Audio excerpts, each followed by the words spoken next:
ते जरांगे पाटील ज्यावेळेला उपोषणाला बसले होते, मी गेलो होतो तिकडे, त्यांच्या समोर सांगितलं हे होणार नाही.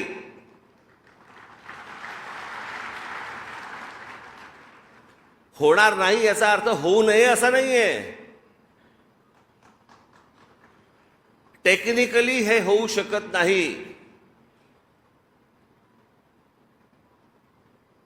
मागे एकदा सगळे मोर्चे निघाले होते, एक मराठा लाख मराठा, सगळे मोर्चे निघाले, सगळ्या बाजून निघाले, सगळे आले, मुंबईमध्ये आले, सगळीकडे झाले.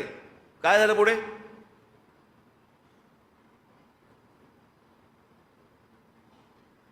महाराष्ट्रामधल्या माझ्या मराठा बांधवांना, भगिनींना माझी हीच विनंती आहे, ह्यांच्या भूलतापांना बळी पडू नका. जी गोष्ट घडू शकत नाही, होऊ शकत नाही, याची हे आश्वासनं देत आहेत. आज विषय आहे मुलांच्या नोकऱ्यांचा.